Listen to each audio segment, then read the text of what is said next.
রাত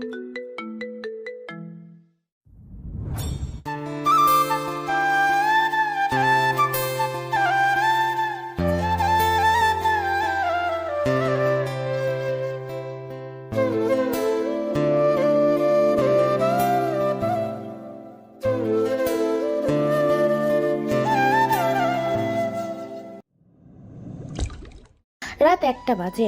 চারদিকটা ভীষণ অন্ধকার, অন্ধকারে ছেয়ে গেছে পুরো রাত। চারদিকটা কালো আঁধারে ঢেকে গেছে, অন্ধকারে যেন পুরো রাতটাকে গ্রাস করে নিয়েছে। পরিবেশটা ভীষণ অন্ধকার, চারিদিকে নিস্তব্ধ আর শুনশান, মানুষের কোলাহল, পশু পাখির কিচিরমিচির। আকাশে বাতাসে শুনশান গুনগান, পিন পিন নীরবতায় ছেয়ে গেছে। চারদিকটা সম্পূর্ণ নিস্তব্ধ, কোনো মানুষের কোলাহল আওয়াজ নেই। শুনশান, একদম ঠান্ডা আবহাওয়া। অন্ধকারে একটি রুমে চেয়ারে বেঁধে রাখা আছে একটি ছেলেকে। ছেলেটির মাথার উপরে হলদে রঙের একটি লাল রঙের বাতি জ্বলছে। বাকি সবগুলো অন্ধকারে ছেয়ে গেছে।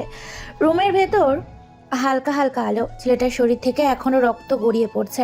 পরিবেশটা নিস্তব্ধ। এমন সময় রুমের ভেতর অজানা এক আগন্তুকের আগমন ঘটে। গুটি গুটি পায়ে আগন্তুকটি ছেলেটির সামনে এসে দাঁড়ায়। পেছন থেকে কয়েকটা ছেলে একটা চেয়ার এনে দেয়। চেয়ারের ওপর পায়ের ওপর পা রেখে বসে পড়ে অচেনা অজানা আগন্তুক। সে ভয়ঙ্কর, অপ্রকাশিত আগন্তুকটি। কেন জানি না আগন্তুকটি সিগারেট খেতে বেশ মন চেয়েছে, তাই পকেট থেকে একটা ব্র্যান্ডের সিগারেট বের করে সেটাকে জ্বালিয়ে মনের সুখে টানতে থাকে। আর নিকোটিনের ধোঁয়াগুলো উড়িয়ে দেয় অন্ধকার রাতে কালো বাতাসের মাঝে। আগন্তুকটি মুচকি এসে বলে দেয়, কুত্তার বাচ্চার তাড়াতাড়ি জ্ঞান ফেরার ব্যবস্থা কর।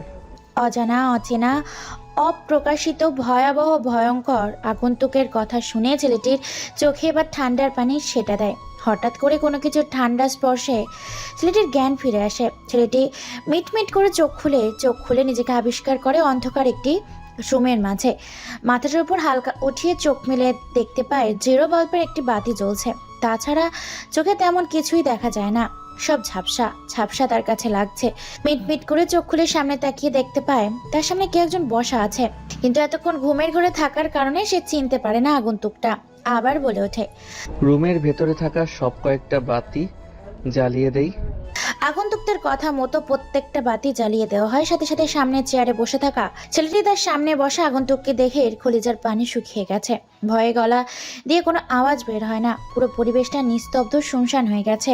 নীরবতার মধ্যে দিয়ে পুরো সময়টা যাচ্ছে। চোখ মুখে স্পষ্ট হয় তার ভয় ফুটে উঠেছে ছেলেটির হাত পা কাঁপাকাঁপি শুরু হয়েছে। সামনে চেয়ারে বসে থাকা আগন্তুকটি দেখে যেন তার প্রাণ পাখির রুহুটা শরীর থেকে পালিয়ে গেছে। চেয়ারে বসে থাকা ছেলেটা এবার ভয়ার্ত কণ্ঠে বলে ওঠে, কুত্তার বাচ্চা, তোর সাহস হয় কি করে? তুই আমাকে তুলে আনিস? তোর মতো একটা ফকিন্নি আমার গায়ে হাত দিয়েছে, এর পরিণাম কতটা ভয়ঙ্কর হতে পারে তুই জানিস? এই কথাটা শুনে সামনে বসে থাকা অজানা অপ্রকাশিত ভয়ঙ্কর ভয়াবহ আগন্তুকটি পাগলের মতো হাসতে থাকে। যে হাসিতে ভয়ঙ্কর কিছু লেগে আছে। পাগলের মতো হাসতে দেখে চেয়ারে বাঁধা থাকা অবস্থায় রকি নামে ছেলেটি বলে ওঠে, কুত্তার বাচ্চা, তুই আমাকে এখানে বেঁধে রেখেছিস কোন সাহসে? এখান থেকে শুধু একবার বেঁচে ফিরতে দে, তোকে কলেজে সবার সামনে উলঙ্গ করে ঘোরাবো। রকি যত গালি দেয় তত হাসতে থাকে ভয়ঙ্কর আগন্তুক পাগলের মতো, যে হাসিতে লেগে আছে অনেক কিছু পাগলামোর কথা। আগন্তুকটা হাসতে হাসতেই বলে ওঠে, ভার্সিটিতে তোর নাকি অনেক পাওয়ার, অনেক ক্ষমতা। এখন সেই পাওয়ার আর ক্ষমতা কোথায় গেল? এখান থেকে শুধু আমাকে একবার বেঁচে ফিরতে দে, তোকে সত্যি জানে মেরে ফেলবো। তোর ডেড বডিটাও কেউ খুঁজে পাবে না। আগে এখান থেকে জীবন্ত ফিরে তো যা। তুই আমাকে এখানে তুলে এনে জীবনের সবচেয়ে বড় ভুল করলি। তুই জানিস না তুই কার ছেলেকে তুলে এনেছিস। আমি শহরের এমপির ছেলে, আর তুই আমাকে ধরে এনেছিস। মৃত্যু তোর জন্য নিশ্চিত। আগন্তুকের এই কথা শুনে হাসতে থাকে, যেন সে জোকারের মতো কি একটা বলে ফেলেছে। যে কথা শুনে আগন্তুক আকাশ হাসতে থাকে। হ্যাঁ, আগন্তুক আর কেউ না, আকাশ গ্যাংস্টার। আকাশ, শুধু আকাশ বললে ভুল হবে, গ্যাংস্টার দা একে, যার নামে সবাই থরথর করে কাঁপে। এ হচ্ছে সেই গ্যাংস্টার আকাশ। আকাশ মুচকি এসে বলে ওঠে, কুত্তার বাচ্চা, তুই জানিস আমি কে? আকাশ, গ্যাংস্টার একে আকাশ। ছেলেটা আকাশের মুখে এই কথা শুনে চমকে ওঠে। কলেজের পানি শুকিয়ে গেছে, চোখ দিয়ে লাল ধোঁয়া বেরোতে শুরু করেছে, যেন তার সামনে স্বয়ং আজরাইল দাঁড়িয়ে আছে। ভয়ে তার গলা শুকিয়ে গেছে, হাত পা কাঁপাকাঁপি শুরু করেছে, মুখ দিয়ে কোনো কথা বের হয় না। ছেলেটা ভয়ে থরথর করে কাঁপতে শুরু করেছে। ছেলেটা আমতা আমতা করে বলে ওঠে, আকাশ, একে গ্যাংস্টার আকাশ মানে? তুই তো কলেজের একটা সাধারণ ফকিন্নি, তুই কি করে গ্যাংস্টার হতে পারিস? তুই কি সবাইকে তোর মতো ভাবিস নাকি? আমি বিশ্বাস করি না তুই যে গ্যাংস্টার, একে আকাশ চৌধুরী। বিশ্বাস করা বা না করা তোর একান্ত ব্যাপার, তবে তোর সাথে এখন যেটা করব সেটা তুই নিজের চোখে দেখার অবস্থায় থাকবি না। কথাটা বলে রকির হাতে ও পায়ের শিরার উপশিরাগুলো কেটে দেয়। সাথে সাথে গড়গড় করে রক্ত বের হতে থাকে। চিনচিন ব্যথায় রকি চিৎকার করে ওঠে। গড়গড় করে রক্ত বের হতে শুরু করেছে। এমন সময় আকাশ বলে ওঠে, তোর শাস্তি হচ্ছে তুই ভার্সিটিতে নির্দোষ মানুষদের সাথে অন্যায় করিস, এ কারণে আজকে তোর মৃত্যুটা হবে খুব যন্ত্রণাদায়ক। কথাটা বলে রকির মুখের ভেতর একটা কাপড় ঢুকিয়ে দেয়। তারপর চোখের ইশারা দেওয়ার সাথে সাথে কয়েকটা ছেলে একটা পানি বালতি নিয়ে আসে। তারপর সেই পানির বালতিতে চুন ঢেলে দেওয়া হয়। তারপর পুরো পানিটাকে চুনের সাথে মিশিয়ে একটা ইঞ্জেকশনের সিরিঞ্জের সম্পূর্ণ পানি রকির মুখের ভেতর ঢেলে দেয় এবং খাওয়াতে থাকে। সাথে সাথে চুনের তীব্র পাওয়ার ও আকারের ভেতরটা পুড়ে যেতে থাকে, ফুটতে শুরু করেছে। ছটফট করতে থাকে রকি, যেন এই অত্যাচার সে সহ্য করতে পারে না। তারপর একটা ব্লেড নিয়ে হালকা করে শরীরের চামড়া কেটে দেয়। তারপর হাত দিয়ে শরীর থেকে চামড়াগুলো আলাদা করতে থাকে। জীবন্ত অবস্থায় এভাবে শরীর থেকে সমস্ত চামড়াগুলো আলাদা করে ফেলে। তারপর একটা ধারালো ব্লেড দিয়ে শরীরের মাংসগুলোকে পিস পিস করে কাটতে থাকে। ব্যথায় চিৎকার করতে থাকে রকি। রকির শরীরে কোনো রক্ত নেই, রক্ত ছাড়া শরীরটা নীল হয়ে গেছে। রক্ত শূন্য হয়ে পড়েছে রকির শরীরটা। কেটে পিস পিস করে শরীরটাকে একটা বক্সের ভিতর প্যাকেট করে ভার্সিটির মাঠে ফেলে আসতে বলে। তারপর আকাশ সেখান থেকে যায়। যখনই চলে আসতে যাবে তখনই পেছন থেকে নীল বলে ওঠে, ভাই, আপনি কি আর কোনোদিন আপনার শহরে ফিরে যাবেন না? এই কথা শুনে আকাশ একটা রহস্যময় মুচকি হাসি দেয়, যে হাসিতে লেগে আছে অনেক অজানা রহস্যের কথা। মুচকি হাসি দিয়ে বলে ওঠে, ফিরবো, তবে এখন না। যেদিন মানুষের মতো মানুষ হয়ে বাবার সামনে দাঁড়াতে পারবো। কথাটা বলে আকাশ বেরিয়ে পড়ে। ভোর 4টা বাজে। ভার্সিটির মাঠে লাশের টুকরাগুলো ফেলে চলে যায় নীল ও তার দলবল। দেখতে দেখতে সকাল হয়ে যায়। নিজেদের জীবন নির্বাহের জন্য ছাত্রছাত্রীরা ভার্সিটির মাঠে উপস্থিত হতে শুরু করেছে। ভার্সিটির মাঠের মাঝখানে বক্সের ভিতর সেই লাশের টুকরোগুলো প্যাকেট করে রেখে দেওয়া আছে। ধীরে ধীরে ছাত্রছাত্রীর ভিড় করতে থাকে সেটা দেখার জন্য। পিয়ন এসে বক্সের মুখ খুলে সাথে সাথে এই দৃশ্য দেখে সবার কলিজার পানি শুকিয়ে যায়। সবাই ভয়ে কয়েক হাত পিছিয়ে যায়। মুহূর্তের মধ্যে খবর পেয়ে সেখানে পুলিশ, এমপি, ম্যাজিস্ট্রেট, কমিশনার, সেনাবাহিনী এসে হাজির হয়। উপস্থিত হয় সাংবাদিক, পেজ, মিডিয়া। আকাশে উড়িয়ে দেওয়া হয় বেশ কয়েকটা ড্রোন। সাংবাদিক টিভি স্ক্রিনে ক্যামেরা ওপেন করে ক্যামেরার সামনে দিয়ে বলে ওঠে, সকাল 8টার খবরে আপনাদের সবাইকে আমন্ত্রণ। এমপির ছেলে রকিকে খুব নৃশংসভাবে হত্যা করে টুকরো টুকরো করে মেরে ফেলে গেছে। বাক্সের ভেতরে ভার্সিটির মাঠে ফেলে গেছে তার টুকরো টুকরো লাশটাকে। উপস্থিত হয়েছে বাংলাদেশ পুলিশ, সেনাবাহিনী, ম্যাজিস্ট্রেট, এমপি, মন্ত্রী। খুব নৃশংসভাবে হত্যা করায় এমপি পুরোপুরি ভেঙে পড়েছে। কে হত্যা করেছে বা কারা হত্যা করেছে এর কোনো প্রমাণ পাওয়া যায়নি।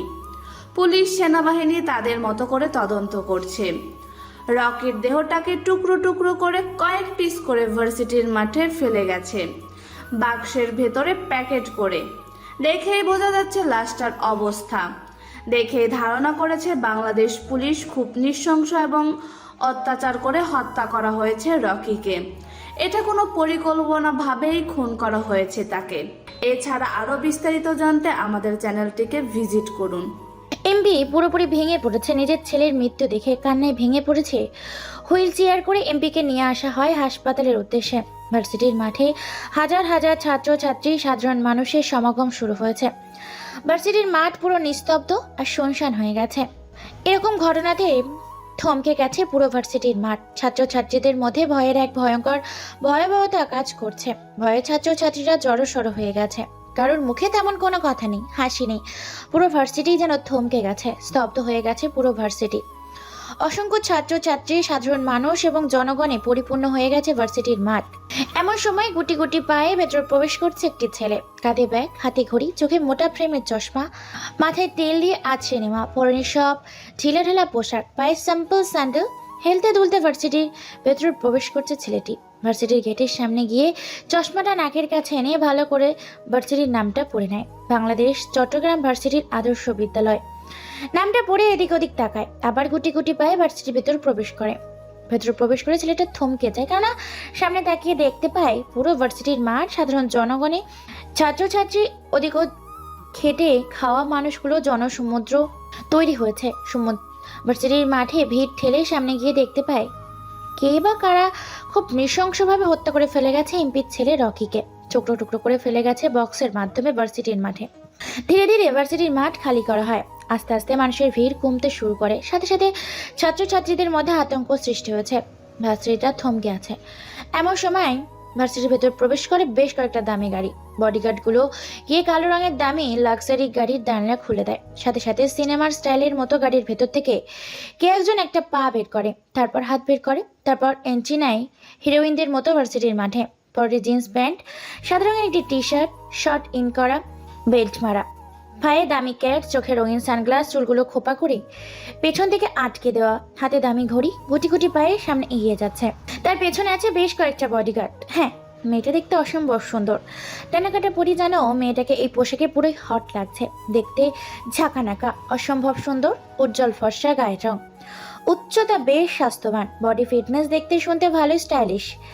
যে কোনো ছেলে প্রথমবার দেখলে প্রেমে পড়তে বাধ্য হবে। মেয়েটি গুটি গুটি পায়ে সামনে এগিয়ে গিয়ে কয়েকটা মেয়ের কাছে গিয়ে থমকে দাঁড়ায়। মেয়েটাকে দেখে উপস্থিত থাকা তার বান্ধবীগুলো বলে ওঠে, কি রে ইরা, তুই এখন আসছিস ভার্সিটিতে বিশাল একটা ঝামেলা হয়ে গেছে, আর তুই কিনা এখন ভার্সিটিতে এলি?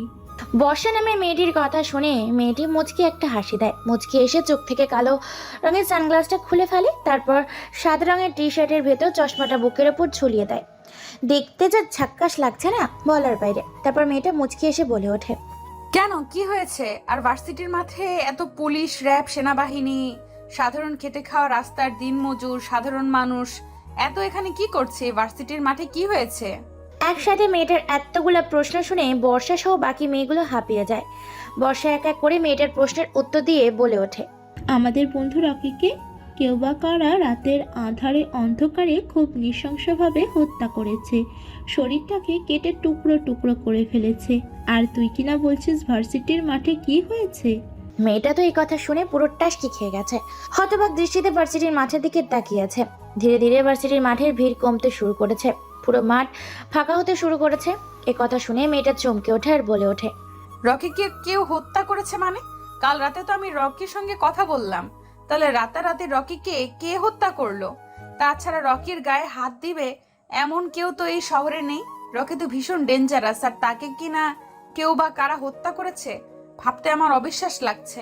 মেয়েটার এই কথা শুনে বর্ষা বলে ওঠে, শুধু তাকে মেরে হত্যা করেনি, তার শরীরটাকে কেটে টুকরো টুকরো করে গেছে এবং খুব অত্যাচার করেছে। পুলিশ তদন্ত করছে কে এই হত্যা করেছে। ভার্সিটির সবাই রকিকে ভয় পেত, আর রকিকে কিনা কেউ বা কারা নৃশংসভাবে হত্যা করেছে। আমার এখনো বিশ্বাস হচ্ছে না, সবটাই আমার অবিশ্বাস লাগছে। আচ্ছা, কালকে সেই খ্যাত ছেলেটা এসেছে? ইরার কথা শুনে বর্ষা সহ সবাই এদিক ওদিক তাকিয়ে দেখতে পায় কোথাও কালকে সেই খ্যাত ছেলেটাকে দেখা যায় কিনা। বেশ কিছুক্ষণ এদিক ওদিক তাকিয়ে বর্ষা এবার বলে ওঠে, এখনো আমার চোখে পড়েনি, হয়তো বা এসেছে, কোথাও আছে। এত মানুষের মধ্যে তাকে কোথায় খুঁজবো? কেন, কি হয়েছে? বর্ষার কথা শুনে সবাই এদিক ওদিক ভালো করে তাকিয়ে দেখে, কিন্তু কোথাও দেখতে পায় না খ্যাত কালো ছেলেটাকে। বর্ষার কথা শুনে এবার ইরা মুচকি এসে বলে ওঠে, আমার তো সেই কালকের খ্যাত ছেলেটাকে সন্দেহ হয়, কেননা ওই ছেলেটাকে কালকে এত অত্যাচার করলাম, এত কিছু করলাম, কিন্তু কালকে সেই ছেলেটা কোনো কিছু করলো না। খ্যাত হাবাগোবা ছেলেটাকে যতটা খ্যাত মনে হয় ততটা সে খ্যাত না। এই কথা বলে তারা একটা আম গাছে নিচে গিয়ে সবাই মিলে বসে আড্ডা দিতে থাকে। অন্যদিকে আকাশ মুচকি এসে সেখান থেকে নিজের ক্লাসরুমের উদ্দেশ্যে রওনা দেয়। ধীরে ধীরে ভার্সিটির মাঠ পুরোপুরি ফাঁকা হয়ে যায়। আজকে তেমন ক্লাস হবে না, কেননা ভার্সিটিটা আজকে বেশ থমকে আছে। রকির মৃত্যুতে পুরো ভার্সিটিটা থমকে গেছে, তাই প্রিন্সিপাল জানিয়ে দিয়েছে আজকে কোনো ক্লাস হবে না। ভার্সিটিতে আর কোনো ক্লাস হবে না, তাই গুটি গুটি পায়ে আকাশ ভার্সিটি থেকে বেরিয়ে যেতে শুরু করেছে। প্রায় কম বেশি সকল ছাত্রছাত্রী বেরিয়ে যেতে শুরু করেছে। এমন সময় পেছন থেকে কেউ একজন ডাক দেয় আর বলে ওঠে আকাশকে, এই যে সাদা টি শার্ট পরা গাইয়া হাবা গোবা খ্যাত ছেলে, এদিকে আয়। কারো কথা শুনে থমকে যায় আকাশ। পেছনে ঘুরে তাকিয়ে দেখতে পায় কালকে সেই ডেঞ্জারাস ভয়াবহ মেয়েটা সহ তার বান্ধবীগুলো তাকে ডাকছে। আকাশ না শোনার ভান করে যখনই সামনে পা বাড়াতে যাবে তখনই পেছন থেকে তার ঘাড়ে কেউ হাত রাখে। আকাশ পেছনে ঘুরে দেখতে পায় বেশ কয়েকটা তার পেছনে দাঁড়িয়ে আছে, যেন শরীর তো নয়, এক একটা বডি বিল্ডার, লম্বা, উচ্চতায় আর শরীর স্বাস্থ্যে বিশাল আকৃতির বেশ কয়েকটা মানুষ। আকাশ তাদেরকে দেখে বেশ খানিকটা ভয় পেয়ে যায়। পরনে থাকা চশমাটা ঠিক করে নেয় আর বলে ওঠে, ভাই কাকে চাই? আর আপনারা আমার পথ আটকে দাঁড়িয়ে আছেন কেন? ছেলেগুলো কোনো কথা না বলে ছেলেগুলো চুপচাপ আকাশকে পাজাগুলা করে চ্যাংদোলা করে নিয়ে যায় মেয়েগুলোর সামনে। তারপর সেখানে গিয়ে আকাশকে থপ করে ফেলে দেয়। আকাশ খানিকটা ব্যথাও পায়। তারপর আকাশ উঠে দাঁড়ায়। এটা দেখে মুচকি এসে ইরা বলে ওঠে, কিরে তুই কি ভেবেছিস খুন করে পালিয়ে যাবি? তোকে আমরা ধরতে পারবো না? তুই খুন করেছিস রকিকে, তাই না? আমরা সব জানি, তোকে পুলিশে দেব। তুই কেন ভয়ে পালিয়ে যাচ্ছিলিস আমাদেরকে দেখে? তুই খুন করেছিস রকিকে। ইরার কথা শুনে খানিকটা ঘাবড়ে যায় আকাশ। আকাশ কি বলবে কি করবে বুঝতে পারে না। ইরা আবার বলে ওঠে, কি করে কি হলো? তোর মুখ বন্ধ হয়ে গেল কেন? দেখেছিস আমি বলেছিলাম না বর্ষা এই শালা খ্যাত খুন করেছে? একে দেখতে যতটা খ্যাত মনে হয় আসলে সে খ্যাত না। আকাশ এই কথা শুনে মুচকি একটা হাসি দেয়। তারপর কথা ঘুরানোর জন্য আকাশ মুচকি এসে বলে ওঠে, আপু, আপনি কাকে কি বলছেন জানেন তো? রকিকে। আর আমি রকিকে কেনই বা খুন করতে যাব? কি তুই রকিকে চিনিস না?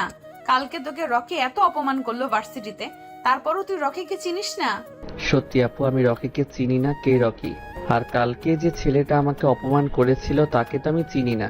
ভার্সিটিতে তো আমি নতুন এসেছি, তাই কাউকে চিনি না। তুই খুব চালাক। আমার তো তোকে সন্দেহ হয়। তোকে দেখতে যতটা ইনোসেন্ট মনে হয় তুই আসলে ঠিক ততটা ইনোসেন্ট হতে পারিস না। আপু, কেন শুধু শুধু আমার মতো একটা গরিব ছেলেকে জেলের ভাত খাওয়ানোর জন্য উঠে পড়ে লেগেছেন? আমি তো কোনো কিছুই জানি না। ছেলেটা এরকম কাঁদো কাঁদো এবং অসহস্ত দেখে ইরার বান্ধবীরা ইরাকে থামিয়ে দেয়। বর্ষা বলে ওঠে, এই যে আকাশ, তুমি এখান থেকে চলে যাও। আর হ্যাঁ, ভার্সিটিতে ইরার কথার অবাধ্য হলে কিন্তু তোমার কালকের মতো অবস্থা হবে। আর বেশি কথা না বলে এখান থেকে চলে যাও। তারপর আকাশ কোনো কথা বলে না, সেখান থেকে মুচকি হেসে গুটি গুটি পায়ে বেরিয়ে যায় ভার্সিটি থেকে। পায়ে হেঁটে নিজের মতো করে আনমনে পায়ে হেঁটে যাচ্ছে আকাশ। এদিকে এমপি পাগল হয়ে উঠেছে নিজের ছেলের রাজটাকে দেখে। চারিদিকে পুলিশ লোকজন লাগিয়ে দিয়েছে। যে করে হোক তার ছেলের খুনের হত্যার প্রতিশোধ নিবে এমপি নিজের হাতে। এইদিকে ভার্সিটি থেকে বেরিয়ে পড়ার পর গুটি গুটি পায়ে চলে আসে একটা বস্তিতে। তারপর হালকা কিছু খেয়ে ফ্রেশ হয়ে বিশ্রাম নিতে থাকে আকাশ। বিকেলে 4টা বাজে। গ্যারেজ থেকে একটা ট্যাক্সি নিয়ে আকাশ বেরিয়ে পড়ে ভাড়া মাটার জন্য। এক এক করে ভাড়া মারতে থাকে। সন্ধ্যা প্রায় হতে চলেছে। চারদিকটা অন্ধকার হতে শুরু করছে। আকাশ বেশ ক্লান্ত আজকে। ভাড়া মেরেছে কয়েক হাজার টাকার। তারপর গাড়ি নিয়ে গ্যারেজে জমা দিয়ে কিছু টাকা নিয়ে আর কিছু টাকা দিয়ে এসে বস্তিতে চলে যায়। রাত 10টা বাজে। বইয়ের পাতায় চোখ রেখে মন দিয়ে পড়তে থাকে আকাশ। আকাশকে দেখে যে করে হোক তাকে মানুষের মতো মানুষ হতে হবে। তার বাপের স্বপ্ন পূরণ করতেই হবে। তাই আকাশ বইয়ের পাতায় মন রেখেছে। পড়ছে এমন সময় টেবিলের উপর থাকা ফোনটা বেজে ওঠে। ফোনের স্ক্রিনে তাকিয়ে দেখতে পায় তার মা ফোন করেছে। তাই আর দেরি না করে ফোনটা রিসিভ করে সাথে সাথে ফোনের ওপাশ থেকে বলে ওঠে, হ্যালো আকাশ, কোথায় আছিস তুই বাবা? বাড়িতে আসবি না? তোকে ছাড়া পুরো বাড়িটা ফাঁকা ফাঁকা লাগছে। আকাশ এ কথা শুনে একটা হাসি দেয় আর কান্না ভাঙা গলায় বলে ওঠে, যাবো মা, তবে এখন না।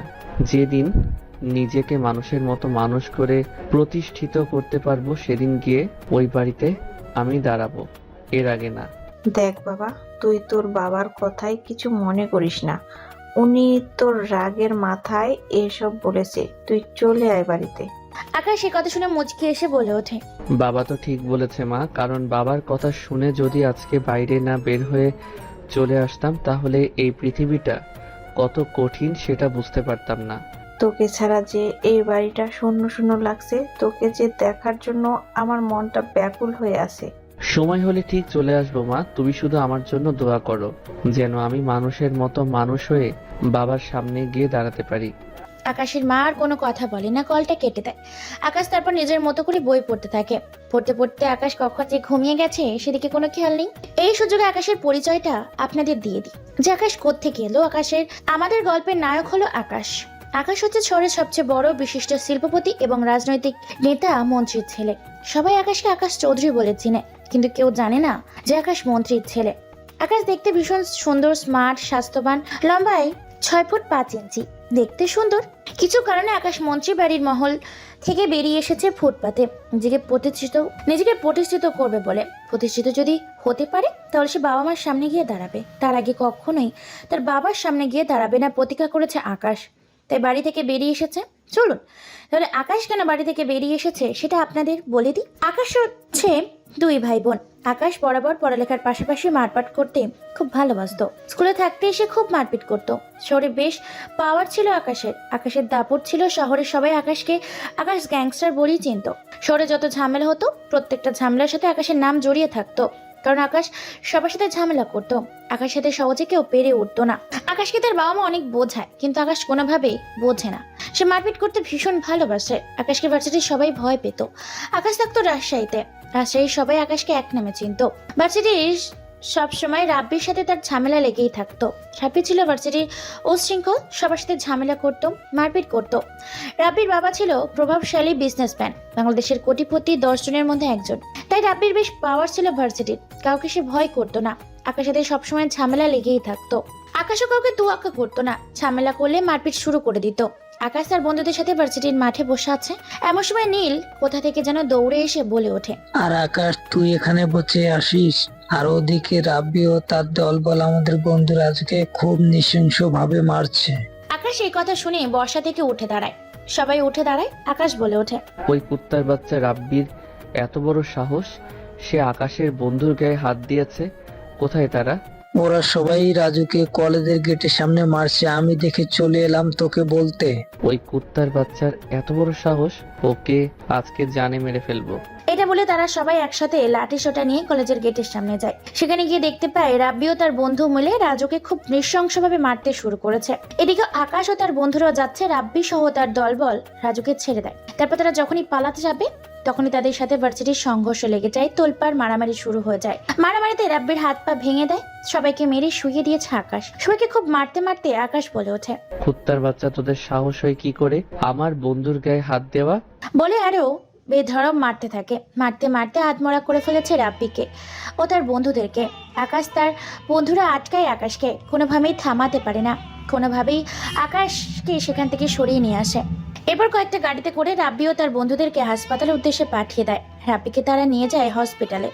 রাব্বির বাবা কোটিপতি থাকায় মন্ত্রীর অফিসে গিয়ে আকাশের বাবাকে হুমকি দেয়, ওনার ছেলের যদি কোনো কিছু হয়ে যায় তাহলে সে আকাশ সহ মন্ত্রী সাহেবকে এবার উপযুক্ত জবাব দিবে। আকাশের বাবা এই কথা শুনে ভীষণ রেগে যায়। আকাশ গুটি গুটি পায়ে বাড়ির ভেতরে প্রবেশ করছে। মন্ত্রী সাহেব ভীষণ রেগে আছে। আকাশ বাড়ির ভেতরে প্রবেশ করার সাথে সাথেই আকাশের গালে বেশ পরপর কয়েকটা থাপ্পড় দিয়ে মন্ত্রী সাহেব বলে ওঠে, তুই কি গুন্ডা হয়েছিস নাকি মাস্টার হয়েছিস? তোর জন্য আমি কি শান্তিতে বাঁচতে পারবো না? তোর নামে আজ আমার কাছে আলতাফ সাহেব অভিযোগ করেছে, আমাকে হুমকি দিয়েছে। এই শহরের মন্ত্রী হলো আমি, আর ওনার মধ্যে একটা 2 টাকার কোটিপতি এসে কিনে আমাকে হুমকি দিয়েছে। কতটা লজ্জাজনক বিষয়। ছিছি, তোর মতো কুলাঙ্গারকে আমি জন্ম দিয়েছি ভাবতেই আমার ঘৃণা লাগছে। কথাগুলো বলে মন্ত্রী সাহেব নিজের রুমে চলে যায়। আকাশ সেখানে থমকে আছে। আকাশ ভীষণ রেগে গেছে আলতাফ সাহেবের উপর। সে তার বাবাকে হুমকি দিয়েছে। আকাশ মারপিট থেকে শুরু করে খুন খারাপি সবই করতো। ধীরে ধীরে আকাশ গ্যাংস্টার হয়ে উঠেছিল। রাতের আধারে অন্ধকারে বিভিন্ন সিক্রেট মিশনে আকাশ গিয়েছে। আন্ডারওয়ার্ল্ডের শীর্ষে মস্তান ও মাফিয়াগুলো আকাশকে এক নামে চিনত, আকাশ দ্য গ্যাংস্টার। একে নামটা শুনলে সবার কলিজার পানি শুকিয়ে যেত। আকাশ ভীষণ রেগে গেছে আলতাফ সাহেবের উপর, যেন সেই মুহূর্তে আলতাফ সাহেবের নিজের সামনে পেলে জবাই করে ফেলতো। আকাশ কোনোভাবেই নিজের ডাকটাকে সামলাতে পারে না। এমন সময় আকাশের মা বলে ওঠে, তোকে আর কতবার বোঝাবো যে তুই আর মারপিট করিস না, ভালো হয়ে যা। তোর তো কোনো কিছুই অভাব নেই, তারপরও তুই আমার কথা শুনিস না। তোর জন্য শুধু শুধু আমাকেও তোর বাবার কাছে গালি খেতে হয়। আকাশ কোনো কথা বলে না, চুপচাপ আকাশ নিজের রুমে চলে যায়। আকাশের একটা ছোট বোন আছে, নাম মায়া, দেখতে ভীষণ মিষ্টি, এবার ফার্স্ট ইয়ারে পড়ে। এদিকে রাব্বি বাবা আলতাফ সাহেব রাব্বির চিকিৎসা করতে থাকে। রাব্বি অপমান রাব্বি মেনে নেবে না, যে করে হোক প্রতিশোধ নিবে, উপযুক্ত জবাব দিবে আকাশকে। সন্ধ্যা 7টা বাজে। আকাশ নিজের রুমে বসে আছে, মোবাইলে গেমস খেলছে। এমন সময় তার ফোনটা বেজে ওঠে। ফোনের ওপাশ থেকে নীল বলে ওঠে, হ্যালো আকাশ, তুই এখন কোথায় আছিস? আজকে একটা মিশনে যেতে হবে। ঢাকা মিরপুর রেল স্টেশন থেকে পঞ্চগড় এক্সপ্রেস রেল স্টেশনের মধ্যবর্তী সময়ের মাঝখানে কিছু বেআইনি অস্ত্র মাল পাচার করছে কয়েক দল। আকাশ এই কথা শুনে বিছানা থেকে উঠে দাঁড়ায়। তারপর আকাশ বলে ওঠে, কতক্ষণে মালগুলো পাচার হবে আর তুই সবকিছু রেডি করতে বল, আমাদের ছেলেগুলোকে রেডি থাকতে বল। রাত 1টার মধ্যে মাল পাচার করা হবে আমি খবর পেয়েছি। আর আমি সবাইকে রেডি থাকতে বলে দিয়েছি। সবাই হয়তো রেডি আছে, তুই আসলে মিশনে যাওয়ার জন্য রওনা দিবি। আমি এখনই বাড়ি থেকে বেরিয়ে পড়ছি, তুমি রেডি করো সবকিছু। আমাদের এখানে সবকিছু রেডি করা আছে, শুধু তুই বাদে। তুই আসলে আমরা রওনা দেব পঞ্চগড়ের উদ্দেশ্যে। পঞ্চগড় থেকে রাজশাহী যেতে বেশ কিছু সময় লাগবে। আর আমরা সবাই ট্রেনে যাব, প্রায় 300 জন আমাদের ছেলেপেলে রেডি করা আছে। ট্রেনে নয়, গাড়িতে যাব। তাহলে আমরা কয়েকজন গাড়িতে এবং বাকি সবাইকে ট্রাকে যেতে বলি। ট্রাকে গেলে অল্প সময়ে পৌঁছে যাব আমরা। ওকে। কথাটা বলে আকাশ কল কেটে দেয়। নীল এক এক করে তার দলের সমস্ত ছেলেকে গাড়িগুলোতে তুলে দিয়ে পঞ্চগড়ের উদ্দেশ্যে রওনা দিতে বলে। বাইরে থেকে বেরিয়ে পড়ে গাড়ি নিয়ে। তারপর চলে আসে একটা হোটেলের সামনে। সেখানে এসে নিজের গেট আপ চেঞ্জ করে আকাশ। পরনে সব কালো রঙের পোশাক, পায়ে কেটস, কালো প্যান্ট, কালো জ্যাকেট, কালো টি শার্ট, ইন করা কোট, মাথায় পরা হুডি, চোখে রঙিন সানগ্লাস, হাতে ঘড়ি, কপালে রুমাল বাঁধা, ডানাতে সিগারেট, কোমরে বন্দুক, পায়ে বন্দুক, পেছনে স্পাইপার কোমরে নেওয়া। হোটেল থেকে বেরিয়ে এসে রাস্তার পাশে দাঁড়িয়ে আছে। এমন সময় বেশ কয়েকটা কালো রঙের গাড়ি তার সামনে থামে। তারপর গাড়িগুলোর ভেতর থেকে কয়েকজন এসে গাড়ির জানালা খুলে দেয়। তারপর ভেতরে চড়ে বসে আকাশ। রওনা দেয় পঞ্চগড়ের উদ্দেশ্যে। রাজশাহী থেকে পঞ্চগড় যেতে থাকে তারা নতুন মিশনে। আকাশে গাঙের প্রত্যেকটা ছেলে পরনে কালো পোশাক, কালো জ্যাকেট, কালো প্যান্ট, কপালে রুমাল বাঁধা, চোখে রঙিন সানগ্লাস, একদম আকাশের মতো পুরো পোশাক পরিধান করে দিয়েছে। কারণ আকাশের শরীরের জ্যাকেট এবং ছেলেগুলো পরনের টি শার্ট একটু তফাৎ। দেখতে দেখতে রাত 1টা বেজে যায়। কয়েক ঘন্টা অতিক্রম করে চলে আসে তারা পঞ্চগড়ের উদ্দেশ্যে। পঞ্চগড় রেল স্টেশনের আশেপাশে কয়েকশো কালো পোশাকধারী ছেলেপুলে নিজেদের মতো করে পজিশন নিয়েছে। এমন সময় ট্রেন এসে থামে। বেশ কিছু সময় নিস্তব্ধ আর শুনশান নীরবতায় ছেয়ে যায় ট্রেনের ভেতর থেকে। কেউ বের হয়ে আসে না। ট্রেনটা আসার পর থেকে একটা জায়গায় একই স্থানে আছে। বেশ কিছু সময় এভাবে কেটে যাবার পর ট্রেনের ভেতর থেকে বেশ কয়েকজন বেরিয়ে এসে এদিক ওদিক ভালো করে তাকিয়ে আবার ট্রেনের ভেতর চলে যায়। তারপর ট্রেনের ভেতর থেকে বড় বড় কয়েকটা বক্স বের করে নিয়ে আসে বাইরে। রেল স্টেশনের পাশেই একটা বড় ট্রাক রাখা আছে। ট্রাকে এক এক করে সমস্ত বক্সগুলো তুলে ফেলে। এরপর ছেলেগুলো যখন এদিক ওদিক তাকিয়ে ভালো করে 4-5টা করে ট্রাকের ভেতর উঠতে যাবে, হঠাৎ করে এমন সময় কোত্থেকে যেন এক অজানা ছেলে তাদের সামনে এসে দাঁড়িয়ে পড়ে। ট্রাকটা সেখানেই ব্রেক করে। আগন্তুকটা গুটি গুটি পায়ে ট্রাকের সামনে এসে দাঁড়ায়।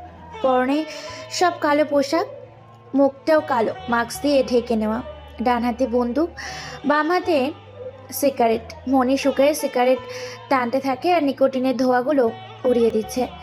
এটা দেখে ট্রাকের ভেতর থেকে বেশ কয়েকটা ছেলে বেরিয়ে এসে বলে ওঠে, এই কে তুই? আর এত রাতে এই রেল স্টেশনে তুই কি করছিস? রাস্তা থেকে সরে দাঁড়া, নইলে ট্রাক দিয়ে তোকে পিষে মেরে এখান থেকে চলে যাব। এই কথা শুনে আকাশ কোনো কথা বলে না, পাগল করে একটা হাসি দেয়। তারপর সিগারেটের বাকি অংশটা ফেলে দেয়। এটা দেখে ছেলেগুলো আবার বলে ওঠে, কি রে, আমাদের কথা কি তোর কানে পৌঁছায়নি নাকি তোকে ট্রাক দিয়ে পিষে মেরে ফেলে চলে যাব? জানি না কোথা থেকে আসে এইসব পাগল ছাগল, চলে আসে কাজে বাধা দিতে। আকাশের কথা শুনে হাসতে থাকে। হাসতে হাসতে আবার একটা সিগারেট চালায়। তারপর কোনো কথা ছাড়াই কয়েকটা গুলি ট্রাকের কাচের ওপর, সাথে ট্রাকের সামনের অংশের গ্লাসটায় ভেঙে পড়ে। এটা দেখে চমকে যায় ছেলেগুলো।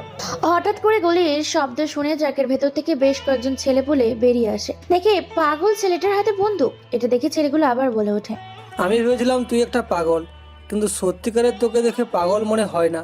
তুই নিশ্চয়ই আমাদের কাছে বাধা দিতে এসেছিস। আকাশ এই কথা শুনে পাগলের মতো হাসতে থাকে। হাসতে হাসতে ছেলেগুলোর সামনে এসে ছেলেটার ঘাড়ের উপর হাত রেখেই বলে ওঠে, গ্যাংস্টার দ্য একে কিলার, গ্যাংস্টার একে। আকাশের মুখে কিলার গ্যাংস্টারের নাম শুনে ছেলেগুলোর কয়েক হাত দূরে ভয়ে পিছিয়ে যায়। কারণ ছেলেগুলো জানে কতটা ভয়ানক এবং ডেঞ্জারাস গ্যাংয়ের একটা ছেলেগুলো। আমতা আমতা করে আবার বলে ওঠে, কে তুই? তোর পরিচয় কি? আর তুই কিলার গ্যাংস্টারকে কি করে চিনিস? চেনার প্রয়োজন হয় না, চিনে নিতে হয়। তোদের সামনে দাঁড়িয়ে আছে একে। কথাটা শুনে যেন ছেলেগুলোর মধ্যে একটা ঝড় বয়ে যায়। ছেলেরা কয়েক হাত দূরে ভয়ে পিছিয়ে যায়। এটা শুনে ছেলেগুলোর মধ্যে থেকে একটা ছেলের সামনে এসে আকাশকে কয়েকটা ধাক্কা দিয়ে বলে ওঠে, কুত্তার বাচ্চা, তোর মতো 2 টাকা রাস্তার মাস্তান কিনা একে গ্যাংস্টারের সাথে তুলনা করেছে? তোকে তো এখানে প্রাণে মেরে ফেলবো। এই বলে ছেলেগুলো আকাশকে এলোপাত্রই মারতে থাকে। আকাশ কোনো কথাই বলে না, মুচকি হাসি দেয়। হঠাৎ করেই কোত্থেকে যেন ঝড়ের বেগে কয়েকটা গুলি এসে ছেলেগুলোর কপাল ভেদ করে, এফোর ওপর হয়ে যায়। নিস্তব্ধ আর শুনশান হয়ে যায় পুরো জায়গাটা পুরো থমকে যায়। ছেলেগুলো নিথর দেহগুলো তাদের মাঝখানেই পড়ে থাকে। এ দৃশ্য দেখে ছেলেগুলো কয়েক হাত পিছিয়ে যায়। আকাশ এটা দেখে পাগলের মতো হাসতে থাকে। মানুষ চিনতে ভুল করলে এরকমই দশা হবে। কে তুই? তোর পরিচয় কি? কোথা থেকে এসেছিস? বা আর আর কেনই বা আমাদের রাস্তা আটকে দাঁড়িয়ে আছিস? তোর উদ্দেশ্য কি? আমার উদ্দেশ্য হচ্ছে তোদের মালগুলো লুটে নেওয়া। এই তোরা কে কোথায় আছিস? এই বেটা পাগল ছাগলটাকে মেরে এখানে ট্রাকের নিচে চাপা দিয়ে দে। কথাটা বলে বেশ কয়েকটা ছেলে আকাশকে ধরতে আসে। আবার কোথা থেকে যেন স্পাইপার গুলি এসে ছেলেগুলো শরীর থেকে ক্ষত বিক্ষত করে ফেলে। ভয়ে এবার ছেলেগুলোর কাঁপাকাঁপি শুরু করেছে। আকাশ গুটি গুটি পায়ে এসে ছেলেগুলোর সামনে দাঁড়ায়। ছেলেটা এবার বলে ওঠে, তোকে তো শালা আজকে প্রাণে মেরে ফেলবো। কথাটা বলে আকাশের সাথে তাদের সংঘর্ষ লেগে যায়। মারপিট শুরু হতে থাকে। রেল স্টেশন যাকে যেভাবে পাচ্ছে তাকে সেভাবেই মারছে। তারা দুই দলের মধ্যে বিশাল সংঘর্ষ তৈরি হয়। গোলাগুলি শুরু হয়, কাটাকাটিও হয়, ভীষণ মারপিট শুরু হয়। হঠাৎ করে রেল স্টেশনে গুলির শব্দ আর মারপিটের শব্দ শুনে আশেপাশে মানুষজন আতঙ্কে উভয়ে পড়ে যায়। তারা পার্শ্ববর্তী লোকাল পুলিশ স্টেশনে কল করে। সাথে সাথে কয়েক পিকআপ পুলিশ রওনা দেয় রেল স্টেশনের উদ্দেশ্যে। এদিকে এক এক করে সমস্ত ছেলেকে মেরে ছেলেগুলো লিডারকে ট্রাকে তুলে ট্রাক শহর রওনা দেয় আকাশ তার পুরো দল রাজশাহী শহরের উদ্দেশ্যে। অন্যদিকে কিছুক্ষণের মধ্যে রেল স্টেশনে পৌঁছে যায় পুলিশ সহ বিজেপি। চারিদিক দিয়ে রেল স্টেশন ব্লক করে দেওয়া হয়। চারিদিকে পোস্টার ঝুলিয়ে দেওয়া হয়। অসংখ্য লাশের টুকরো পাওয়া যায় রেল স্টেশনে। দেখতে দেখতে রাত শেষ হয়, সকাল হয়। এদিকে ভোর 5টায় নিজের শহরে গিয়ে পৌঁছায় আকাশ ও তার পুরো দল। সারা রাত পুলিশ এবং বিজিবি পাহারা দিয়েছে রেল স্টেশন। সকাল হতে না হতেই মানুষের ভিড় কোলাহলে পুরো রেল স্টেশন মাথায় তুলে নিয়েছে। পুলিশ তদন্ত করতে থাকে লাশের টুকরোগুলো। এক এক করে ফরেন্সিক লাইব্রেরিতে পাঠানোর ব্যবস্থা করে। পুরো জায়গা সিল করে দেওয়া হয়েছে। অসংখ্য মানুষ চারদিক দিয়ে ভিড় জমিয়ে আছে। সাংবাদিক, পেজ, মিডিয়া, অনেক মানুষ এসেছে। সাংবাদিক বলে ওঠে, Dhaka to Panchagarh express rail স্টেশনের রেলগাড়িতে অবৈধ কিছু মাল পাচার করে নিয়ে আসছিল পঞ্চগড়ে। এমন সময় হয়তো খবর পেয়ে গিয়েছিল কিলার গ্যাংস্টার একে। রাতের আধারে এসে সংঘর্ষ হয় দুই গ্যাংয়ের মাঝে। হত্যা করে ফেলে রেখে গেছে তানভীরের ছেলেপেলেকে একে গ্যাংস্টার। পঞ্চগড়ের পুরো রেল স্টেশন জুড়ে শুধু রক্তের স্রোত বয়ে যাচ্ছে এবং তানভীর গ্যাংস্টারের ছেলেপেলেদের লাশের টুকরো। খবর পাওয়া গেছে গোপন সূত্রে এখানে ভিন্ন অবৈধ মাল পাচার হচ্ছিল এবং খবর পেয়ে একে গ্যাংস্টার চলে আসে। একে গ্যাংস্টারের সাথে তানভীর গ্যাংস্টারের ছেলেপেলেদের সংঘর্ষে তানভীর গ্যাংস্টারের ছেলেপেলে গুলো নিহত হয় এবং মালগুলো লুটপাট করে নিয়ে চলে যায় একে গ্যাংস্টার। পুলিশ জানিয়েছে গোপন সূত্রে তদন্ত চলছে। সাংবাদিক একের পর এক খবর প্রচার করতে থাকে টেলিভিশনের পর্দায়। এই খবরটা ছড়িয়ে পড়ে মুহূর্তের মধ্যেই সব জায়গায়। তানভীর গ্যাংস্টার খবর দেখে ভীষণ রেগে যায়, রেগে মেগে একাকার। প্রতিশোধ নেওয়ার জন্য তানভীর গ্যাংস্টার যেখানে মূল্যে আকাশের জীবন নিয়ে নেবে। অনেক হয়েছে আকাশের পাওয়ার, কিন্তু এখন থেকে তানভীর গ্যাংস্টার খেলবে আকাশের সাথে নতুন করে গেম। তারা শহরে এই ঘটনাটা তোড়পাড় করে ফেলেছে। পুরো রেল স্টেশন কিছুদিনের জন্য বন্ধ করে দেওয়া হয়েছে। অন্যদিকে আকাশ বাড়িতে গিয়ে ঘুমিয়ে পড়ে। দেখতে দেখতে সকাল 10টা বেজে যায়। আকাশের মায়ের ডাকে তার ঘুম ভাঙে। আকাশ রেডি হয়ে ফ্রেশ হয়ে খাওয়া দাওয়া করে বেরিয়ে পড়ে ভার্সিটির উদ্দেশ্যে। অন্যদিকে ধীরে সুস্থ হতে থাকে রাব্বি ঠিক করেছে ওর প্রতিশোধ নেবে আকাশের কাছ থেকে। যোগ্য জবাব দিবে আকাশকে। প্রয়োজনে আকাশকে মেরেই ফেলবে, তবুও যোগ্য জবাব দিবে আকাশকে। সবাই ভার্সিটিতে বসে আড্ডা দিচ্ছে। এমন সময় রাজু এসে বলে ওঠে, আকাশ, রাব্বি তো সহজে সব কিছু ভুলে যাবে না। কালকে ওকে যা মার মেরেছি ও প্রতিশোধ নেবে। আকাশ এই কথা শুনে মুচকি হাসি দেয়। মুচকি এসে বলে ওঠে, ওর যা ইচ্ছে তাই করুক, তাতে আমার কোনো কিছু যায় আসে না। দেখ, ও কিন্তু ভালো ছেলে হিসাবে খুব খারাপ। ও বিভিন্ন মেয়ের সাথে রিলেশন করে মেয়েদের জীবন নষ্ট করে দিয়েছে। কালকে ওকে মেরে শাস্তি দিয়েছিস, কিন্তু এর প্রতিশোধও নেবে। আমার মনে হয় না যে ও চুপ করে থাকবে। সুস্থ হয়ে দেখিস ও এর প্রতিশোধ নেবে। তাতে কি হয়েছে? আমরা কি ওকে ছেড়ে দিব নাকি? আমরা ও এর যোগ্য জবাব দিব। আমরা কি ওর থেকে শক্তিতে কম কিছু নাকি? ওর বাবা রাব্বের মতোই খারাপ। ওর বাবারা ওর রেকর্ড খারাপ আছে। বাপ ছেলে খারাপ কাজের সাথে যুক্ত আছে। কেবল তো শুধু ওর ছেলেকে শাস্তি দিয়েছি, এরপর যদি দেখ ওর বাবা অন্যায় করছে, তাহলে বাপ ছেলে দুইটাকে উপরে পাঠিয়ে দেব আমি। এইভাবে তারা কথোপকথন করতে থাকে। দেখতে দেখতে ভার্সিটির সময় শেষ হয়ে যায়। ভার্সিটিতে ক্লাস করে ভার্সিটির টপার হচ্ছে আকাশ। যেমনই লেখাপড়া তেমনই মারপিট করে সে। লেখাপড়ার পাশাপাশি খুন খারাপি এবং মারামারিতে খুব পারদর্শী আকাশকে রাজশাহী সবাই চেনে, মন্ত্রীর ছেলে আকাশ চৌধুরী। ভার্সিটির সময় শেষ হয়ে যায়। দেখতে দেখতে সন্ধ্যা হয়ে আসে। মোবাইলে গেম দেখতে দেখতে আকাশ এমন সময় তার ফোনটা বেজে ওঠে। ফোনের স্ক্রিনে তাকিয়ে দেখতে পায় নীল ফোন করেছে। নীল বলে ওঠে, কিরে আকাশ, তুই কোথায়? গোডাউনে আসবি কিনা? কেন, কি হয়েছে? তানবীরের দলের ছেলেগুলোকে যে কালকে তুলে নিয়ে আসলাম, এদেরকে কি করবি? ঠিক আছে, আমি রেডি হচ্ছি, তুই সবকিছু তৈরি কর। এরপর আকাশ বেরিয়ে পড়ে গোডাউনে। কিছুক্ষণের মধ্যে গোডাউনে পৌঁছে যায়। সেখানে গিয়ে আকাশ পায়ে পা রেখে বসে পড়ে ছেলেটির সামনে। ছেলেটি এবার বলে ওঠে, তুই আমাকে এখানে তুলে এনে খুব বড় ভুল করলি, এই জন্য তোকে এখানে পস্তাতে হবে। আমাদের বস তানভীর তোকে কখনো ছাড়বে না। এই কথা শুনে আকাশ হাসতে থাকে। আকাশ একটা সিগারেট জ্বালায়। তারপর সিগারেটের খানিকটা অংশ ছেলেটার হাতে তালুতে চেপে ধরে। ব্যথা করে ওঠে ছেলেটা, কিন্তু কাউকে বুঝতে দেয় না। ছেলেটা আবার বলে ওঠে, তুই যতই অত্যাচার কর না কেন, আমি কোনো কথাই বলবো না তোর সাথে। আমাদের বস তোকে কখনোই ছাড়বে না। আকাশ আর একটা সিগারেট জ্বালায়, তারপর টানতে থাকে। একটা সিগারেট শেষ করে ফেলে দেয়। আবার বলে ওঠে শান্ত কণ্ঠে, তোকে এখনো কিছুই করিনি, সত্যি। সময় থাকতে সবকিছু বলে দেয়। যদি সত্যি না বলি তাহলে তুই কি করবি বল তো শুনি। আকাশ এই কথা শুনে ভীষণ রেগে যায়। পাশে পড়ে থাকা একটা প্লাস আর চিমটি নিয়ে ছেলেটার এক এক করে হাতের 10টি আঙুলের নখ উপড়ে ফেলে। তারপর সেখানে ঢেলে দেয়। সেটা মুহূর্তের মধ্যেই সে জায়গা যেন আগুনে ধরে যায়। ছেলেটা ছটপট করতে থাকে, তবুও নিজের মুখ খুলে না। আকাশ বলে ওঠে, দেখ ভাই, আজকে মেজাজটা এমনিতেই গরম আছে, ঠিক আছে, যা বলবি সত্যি বল। যদি সত্যি কথা না বলে তো তুই কি করবি বল তো শুনি। তোর যা ইচ্ছা তুই তাই করতে পারিস, কিন্তু আমি কখনোই তোকে সত্যি কথা বলবো না। আকাশ কথাটা শুনে ভীষণ রেগে যায়। আকাশের মাথায় তারগুলো যেন ছিঁড়ে যায়। আকাশ একটা ব্লেড নিয়ে এলো পাছেই তার শরীরে ব্লেডে চিহ্ন করতে থাকে। সেটা ক্ষত বিক্ষত করে ফেলে। এই মুহূর্তে ভীষণ রেগে আছে আকাশ। আকাশের চোখগুলো লাল বর্ণ ধারণ করেছে। আকাশ হিংস্র হয় না। এই মুহূর্তে না সবচেয়ে হিংস্র হয়ে উঠেছে আকাশ। আকাশকে এই মুহূর্তে থামানো খুব ভয়ের ব্যাপার। আকাশ শরীরটাকে চিরে ক্ষত বিক্ষত করে ফেলে ছেলেটা। আর কোনো কথা বলতে পারে না, ক্ষত বিক্ষত করে ফেলে। আকাশের মতো হিংস্র হয়ে উঠেছে। পাশে একটা লোহার টুকরো পড়েছিল। লোহার টুকরোটা দিয়ে এলো পাছে ছেলেটাকে পেটাতে থাকে। নিজের ইচ্ছা মতো করে মারতে থাকে। ছেলের মুখ চোখ কান দিয়ে গলগল করে তাজা লাল রক্ত বের হতে শুরু করেছে। সেটাকে কেটে ফালা ফালা করে ফেলেছে। মাংসগুলো পিস পিস করে গেছে। ছেলেটার আর্তনা যেন আকাশের চোখে পড়ে না, কিন্তু ছেলেটা কোনো আওয়াজই করে না। আকাশ এক পর্যায়ে একটা ধারালো ছুরি নিয়ে ছেলেটার গলার ভেতর ঢুকিয়ে দেয়। তারপর শরীর থেকে মাথাটাই আলাদা করে ফেলে, কয়েক পিস করে ফেলে শরীর থেকে। তারপর নিজেকে শান্ত করার জন্য কয়েকটা সিগারেট জ্বালিয়ে একসাথে খেতে থাকে। উড়িয়ে দেয় আকাশ আর বলে ওঠে, লাশটাকে তানভীরের এলাকায় ফেলে, আর যাতে এর লাশ দেখে তানভীরের কলিজা কেঁপে ওঠে।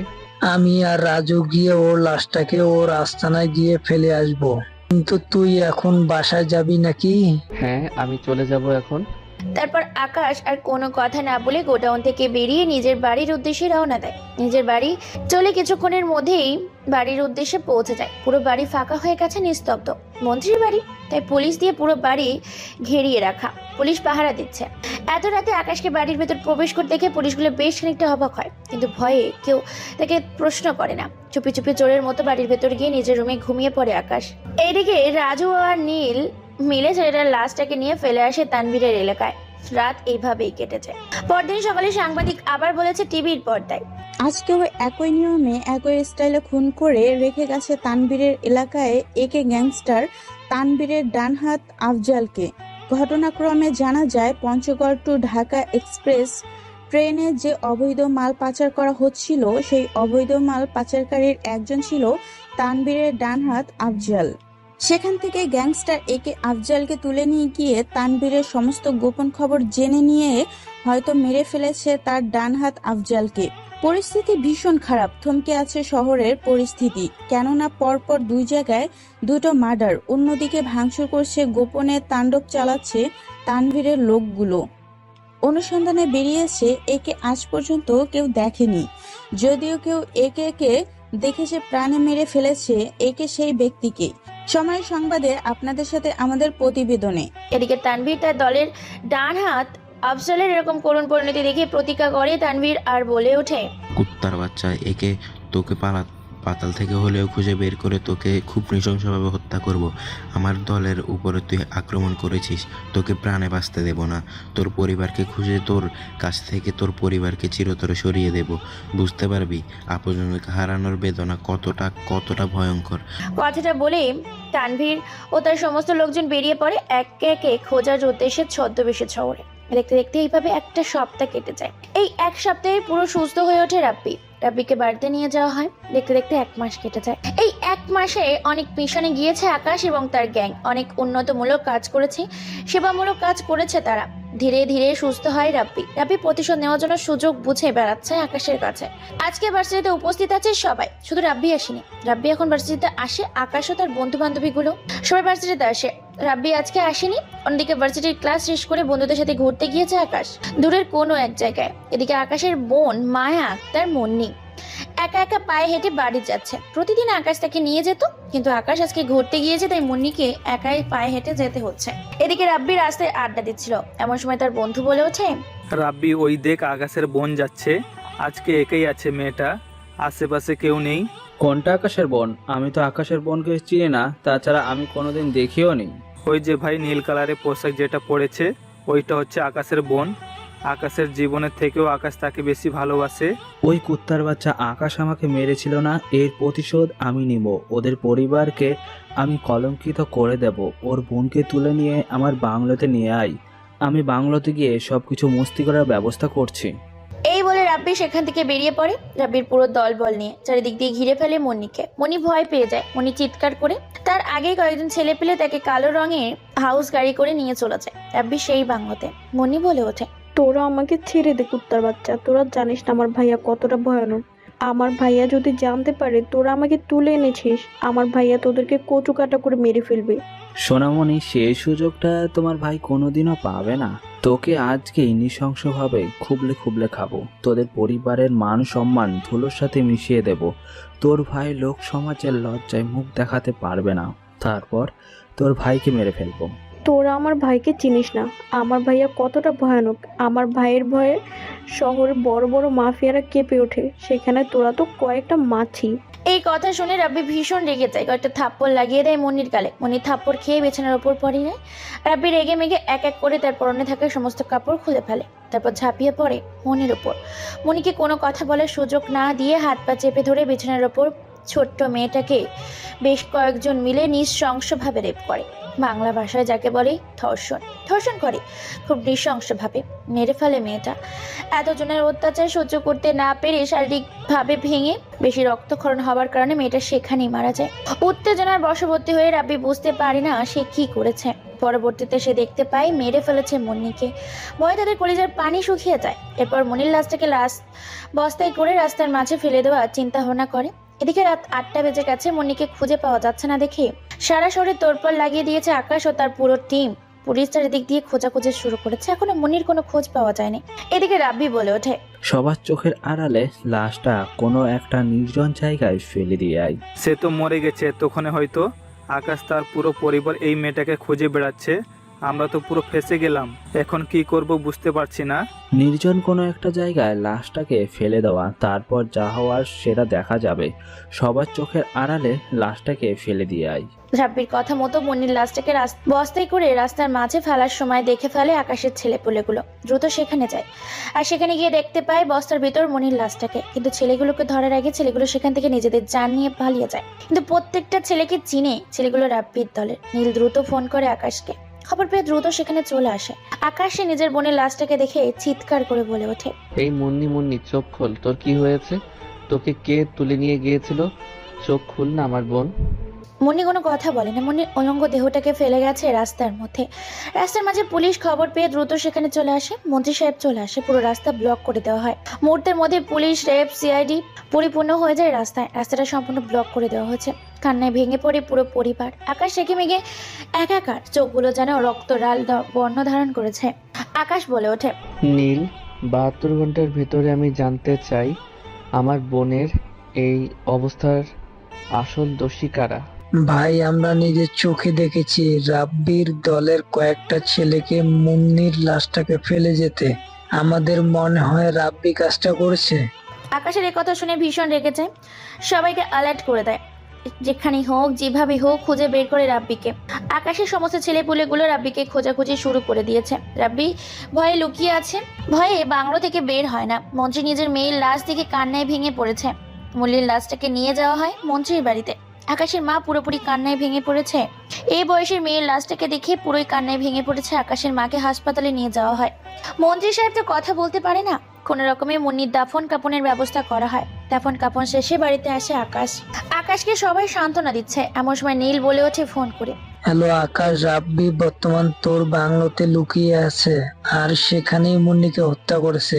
ওই কুত্তার বাচ্চাটাকে রাস্তার কুকুরের থেকেও ভয়ঙ্কর মৃত্যু দিয়ে মারবো। কথাটা বলে বেরিয়ে পড়ে আকাশ। আকাশের মুখের কথা শুনে মন্ত্রী সাহেবও আকাশকে থামানোর জন্য সাথে সাথে বেরিয়ে পড়ে, কারণ মন্ত্রী সাহেব জানে আকাশ কতটা ডেঞ্জারাস এবং ভয়ঙ্কর। কিছুক্ষণের মধ্যেই পুরো বাড়িটা আকাশের ছেলেপুলে ঘিরে ধরে। রাব্বির ভেতরে লুকিয়ে আছে। আকাশ গিয়ে এলো পাছি কুকুরের মতো পেটাতে থাকে। রাব্বি ও তার বন্ধুদের মারতে মারতে আধমরা করে ফেলেছে। শরীরে কোনো কাপড় চোপড়ই নেই, এতটাই নৃশংসভাবে মারতে শুরু করে তাদেরকে। রাবি তার বন্ধুদের নিজেদের জীবন বাঁচানোর জন্য রাস্তা দিয়ে দৌড়াতে শুরু করেছে। পেছন পেছন একটা বড় ধারালো তরবারি নিয়ে আকাশ তার পেছনে দৌড়াচ্ছে।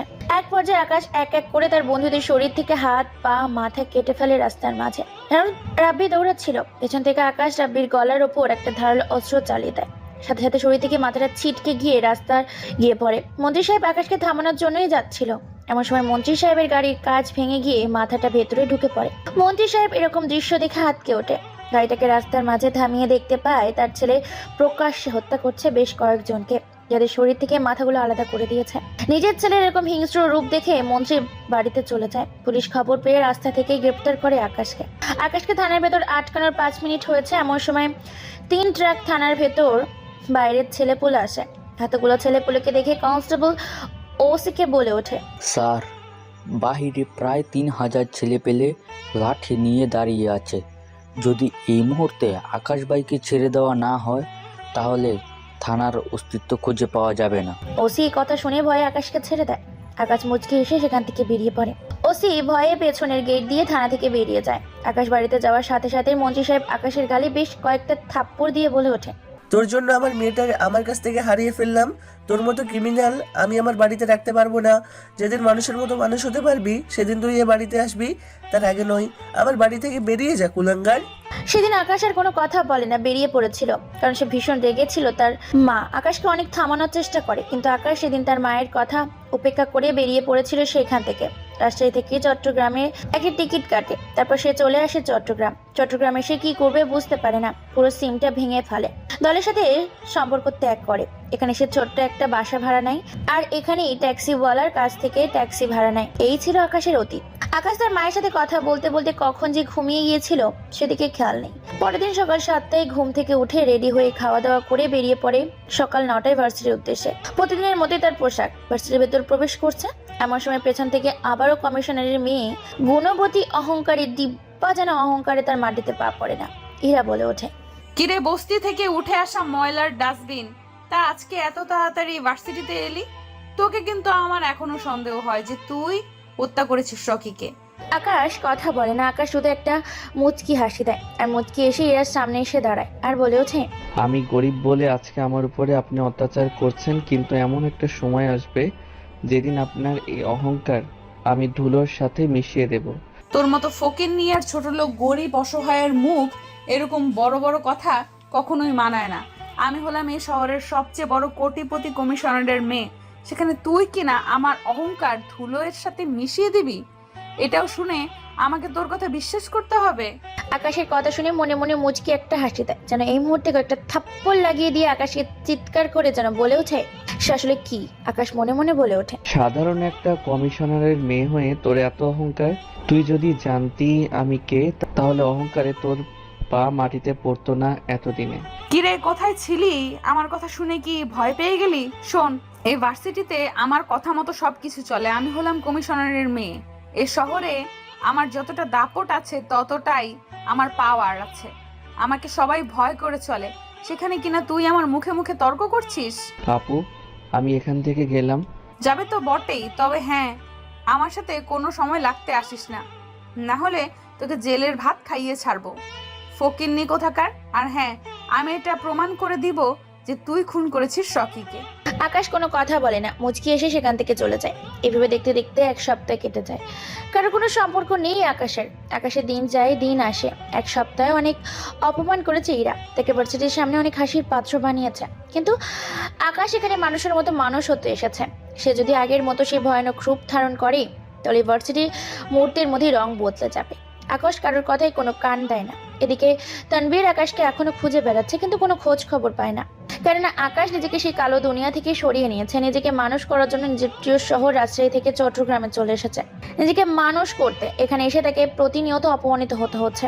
প্রতিদিনের মতো হেলতে দুলতে ভেতরে প্রবেশ করছে আকাশ। আকাশের পরনে আজকে সাদা রঙের পোশাক, ঠোলা প্যান্ট, পরনে মোটা ফ্রেমের সেই সাদা রঙের পাওয়ার দেওয়া চশমা, চুলগুলো উস্কো খুস্কো করে আঁচড়ে নেওয়া সাধারণ পোশাক। আকাশকে যেন এই সাধারণ পোশাকে মধ্যবিত্ত ঘরের ছেলে মনে হচ্ছে। ভার্সিটিতে দেখতে পায় ইরা ছেলেদের মতো পোশাক পরে এসেছে। সামনে একটা ছেলেকে কান ধরে উঠবোস করাচ্ছে, আর তার বান্ধবীরা সিটি বাজাচ্ছে। মাঝে মধ্যে তারা সিগারেট টানছে। সেখান থেকে মুচকি এসে চলে যেতে নিবে, এমন সময় দেখতে পায় ইরা বেধরম ভাবে একটা ছেলেকে পেটাচ্ছে। আকাশ এসব সহ্য করতে না পেরে ইরার সামনে গিয়ে লাঠিটা ধরে ফেলে আর বলে ওঠে, বাপ শহরের কমিশনার বলে যা ইচ্ছে তাই করতে পারেন না আপনি। শালা জানোয়ার, তোর সাহস কি করে হয় তুই ইরার কাজে বাধা দিস? তোকে মেরে এখানে বালি চাপা দিব। ছেলেটা কি অন্যায় করেছে? শুধু শুধু আপনি ছেলেটাকে মারছেন কেন? অন্যায় করেছে ও ভার্সিটিতে প্রথম এসে আমাকে সালাম দেয় নাই, এটাই ওর অন্যায়।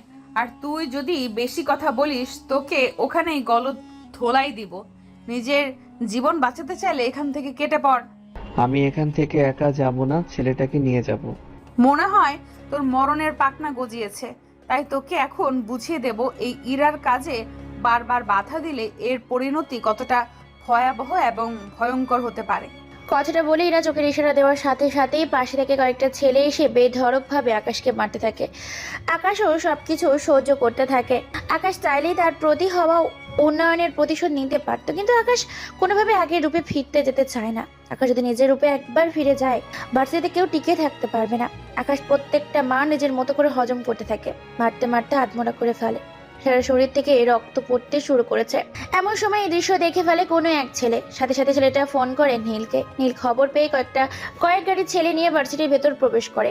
আর হঠাৎ করে ভার্সিটির ভেতর এতগুলো ছেলে পুলে আর গাড়ি দেখে চমকে ওঠে সবাই। ছেলেগুলো দৌড়ে এসে চারিদিক দিয়ে ঘিরে ধরে ইরা সেই ছেলেপুলেগুলোকে। তারপর ইরার পাঠানো সেই ছেলেপুলেগুলোকে বেধড়ক ভাবে মারতে থাকে। মারতে মারতে প্রায় আত্মরা করে ফেলেছে সেই সমস্ত ছেলেপুলেকে।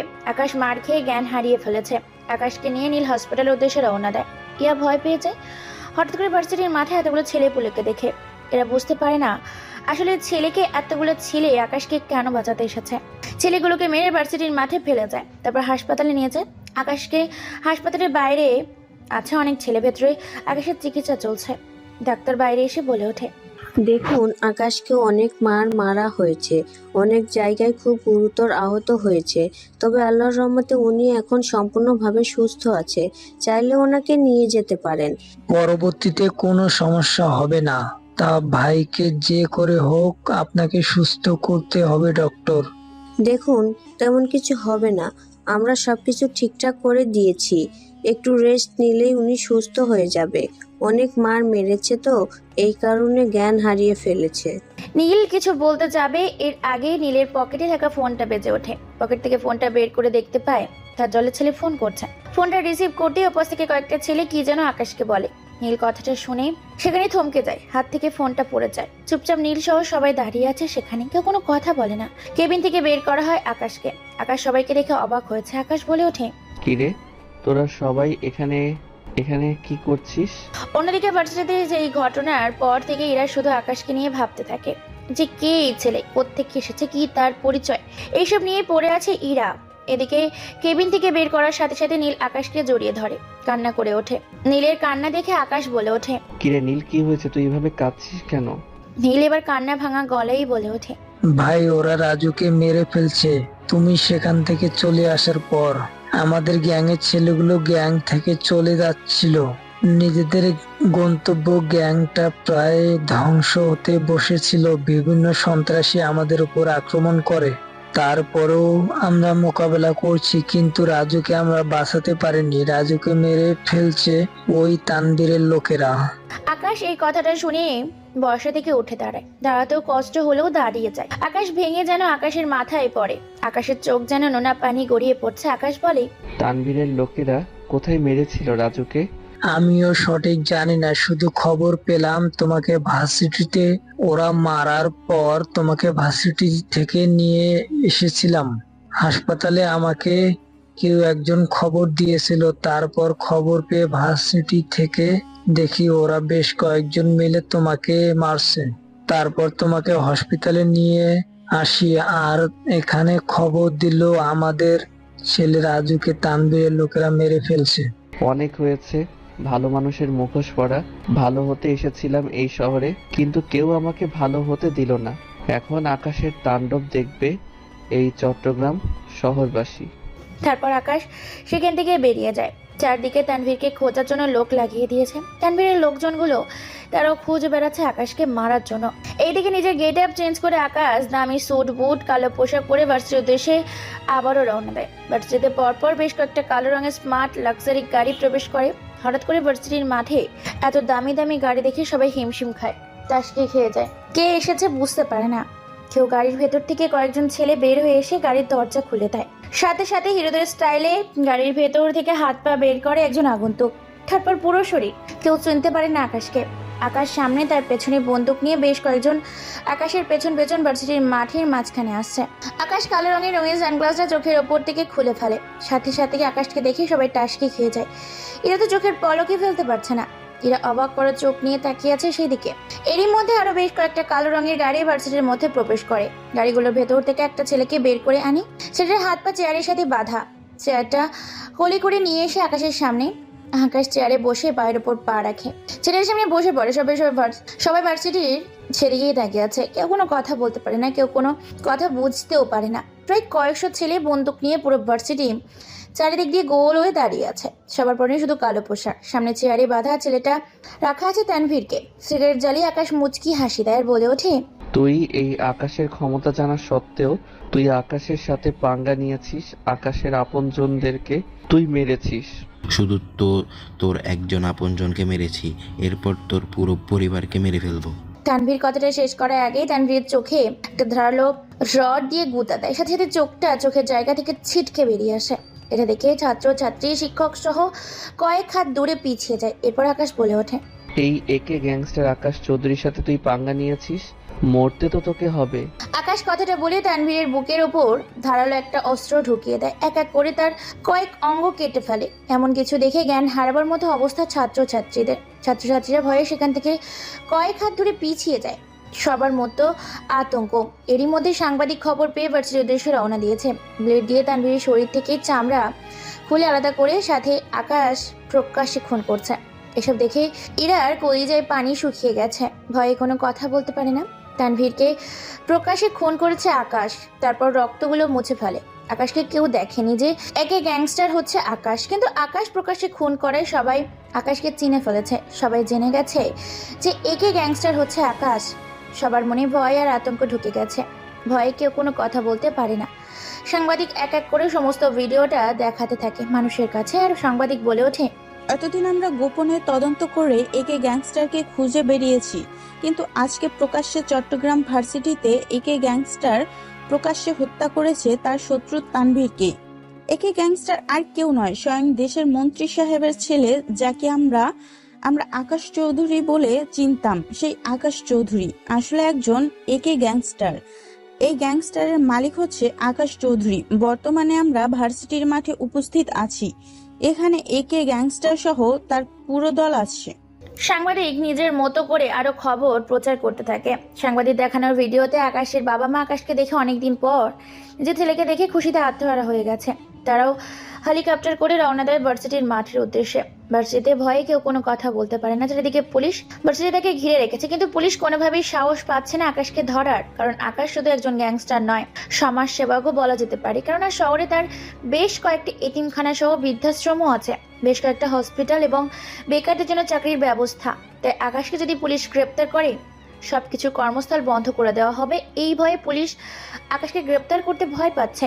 আকাশ নিজের গাড়ি করে রওনা দিবে এমন সময় ভার্সিটির মাঠে হেলিকপ্টার ল্যান্ড করে। হেলিকপ্টার থেকে বেরিয়ে আসে দুইজন পরিচিত মানুষ, যাদেরকে দেখে আকাশ থমকে যায়। হ্যাঁ, আকাশের বাবা মা। আকাশের মা দৌড়ে এসে আকাশকে জড়িয়ে ধরে আর বলে ওঠে, বাবা তুই কেমন আছিস? তোকে অনেকদিন পর আমি দেখলাম। শরীরের একই হাল করেছিস, পুরো শুকিয়ে গেছিস তুই। আকাশ নিজের বাবা মাকে দেখে কি বলবে কি করবে বুঝতে পারে না। আকাশের মা বলে ওঠে, তোকে আমি আজকেই বাড়ি নিয়ে যাব। তোকে ছাড়া আমি বাড়িতে ফিরবো না। তুই ছাড়া পুরো বাড়িটা ফাঁকা ফাঁকা লাগছে। তোর বোন নেই, তুই এখন আমার বাঁচার একমাত্র ওষুধ। কিন্তু আমি তো নিজেকে প্রতিষ্ঠিত না করা পর্যন্ত ওই বাড়িতে পা রাখবো না। এ কথা শুনে পেছন থেকে মন্ত্রী সাহেব এসে আকাশকে জড়িয়ে ধরে আর বলে ওঠে, বাবা তুই আমাকে ক্ষমা করে দে। আমি ভুল করেছি, তোর গায়ে সেদিন হাত তুলে তোকে বাড়ি থেকে বের করে দেওয়ার পর আমি তোকে অনেক খুঁজেছি, কিন্তু কোথাও খুঁজে পাইনি। তুই আর এক করে থাকিস না, তুই আমাদের সাথে চল। তোকে সেটা পুরো মন্ত্রীমহল ফাঁকা ফাঁকা, এখন বেঁচে থাকার একমাত্র ঔষধ হচ্ছিস তুই। কিন্তু দেখ বাবা, আর কোনো কিন্তু নয়, আমার যে সম্পদ আছে সবকিছুই তো তোর। আমি এত সবকিছু নিয়ে কি করব? তোকে আর প্রতিষ্ঠিত হতে হবে না। তুই আমার একমাত্র সন্তান, তোকে আমি ছাড়া কি করে যে বাঁচি তা বলার বাহিরে। আকাশ তার বাবা মাকে জড়িয়ে ধরে কান্না করতে থাকে। পুরো ভার্সিটি অবাক হয়ে যায়, কেউ কোনো কথা বুঝতে পারে না। অন্যদিকে বর্ষা বলে ওঠে, আরে ইরা, এ তো দেখি তোদের থেকেও কোটিপতি। তোর বাবা হলো শহরের কমিশনার আর আকাশের বাবা হলো পুরো দেশের মন্ত্রী। তোর থেকে তো ওর পাওয়ার বেশি। শুধু ওর বাপের পাওয়ার না, ওর নিজেরও পাওয়ার আছে। ওর এত সব পাওয়ার থাকতে কিনা কোনোদিন ভার্সিটিতে আমার সাথে খারাপ ব্যবহার করেনি। সবসময় গরিব খ্যাত অসহায়দের মতো ভার্সিটিতে এসেছে। ও চাইলেই তোর সাথে অনেক খারাপ ব্যবহার করতে পারতো। এখন তোর পরিচয় জেনে আমার ভীষণ ভয় করছে। এদিকে মন্ত্রী সাহেব বলে ওঠে, এই শহরে আমার বন্ধু কমিশনারের বাড়ি, সেখানেই আমরা যাব। তারপর গাড়িতে করে রওনা দেয় কমিশনারের বাড়ির উদ্দেশ্যে। এদিকে হেলিকপ্টার চলে যায় নিজের গন্তব্যের উদ্দেশ্যে। ধীরে ধীরে ভার্সিটির মাঠ ফাঁকা হতে শুরু করে। পুলিশ এবং বিভিন্ন আইন কর্মী বাহিনী ভার্সিটির মাঠ খালি করতে থাকে। অন্যদিকে ইরা কোনো কথা না বলে ভার্সিটি থেকে ভয়ে চলে যায় নিজের বাড়িতে। এইদিকে কমিশনারের বাড়ির ভেতর বসে আছে মন্ত্রী সাহেব, আকাশ ও তার মা নিজেদের মধ্যে কথোপকথন করছে। এমন সময় বাড়ির ভেতর প্রবেশ করে ইরা আকাশ, আর আকাশ ইরাকে দেখে থমকে যায়।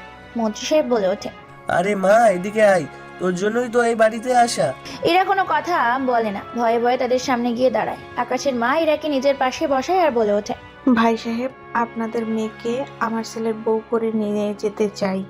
মেয়ে আমাদের পছন্দ হয়েছে। আকাশ তো এই কথা শুনে টাসকি খেয়ে যায় পুরোপুরি। আকাশ বলে ওঠে, কিন্তু মা, কোনো কথা নেই, আগামী 1 সপ্তাহের মধ্যেই তোদের বিয়ে। তাহলে আমরা আজকেই আসি, একদম বিয়ের দিন আপনার মেয়েকে আমার ঘরের লক্ষ্মী করে নিয়ে যাব। তারপর তারা খাওয়া দাওয়া করে আরো অনেক আড্ডা দিয়ে সেখান থেকে বেরিয়ে পড়ে। দেখতে দেখতে 1 সপ্তাহ কেটে যায়। আজকে তাদের বিয়ে। এক এক করে বিয়ের পর্ব শেষ করা হয়। বিয়েতে প্রায় 1000 মানুষকে দাওয়াত দেওয়া হয়েছিল। পুরো বাড়িটাকে অসম্ভব সুন্দর করে সাজিয়েছে। বিয়েতে প্রায় 300 থেকে 400 গাড়ি বরযাত্রী গিয়েছিল। মন্ত্রীর বাড়িটা খুব সুন্দর করে চারদিক দিয়ে সাজিয়েছে। বাসর ঘরে বসে আছে ইরা। আকাশ ভেতরে প্রবেশ করে। ইরা ভয়ে বলে ওঠে, দেখুন, আপনার সাথে ভার্সিটিতে যা করেছি তার জন্য আমি দুঃখিত। আপনি আমার কাছে আর আসার চেষ্টা করবেন না। আপনাকে দেখলেই আমার ভয় করে। আপনার মতো মাফিয়া গুন্ডা। আকাশ আর কোনো কথা বলে না, মুখটা চেপে ধরে খাটে ফেলে দিয়ে ইরাকে আর বলে ওঠে, এতদিন অনেক অহংকার দেখিয়েছো, ভার্সিটিতে আজকে তোমার সব অহংকার এই রাতে ভেঙে দেব। কথাটা বলে আকাশ ইরাকে নিয়ে চলে যায় অন্য গ্রহে, যেখানে ইরার সমস্ত অহংকার ভেঙে দিবে আকাশ। ইরা ছটফট করতে থাকে, কিন্তু আকাশের শক্তির কাছে পেরে ওঠে না। আকাশ নিজের মতো করে নিজের কাজ করতে থাকে।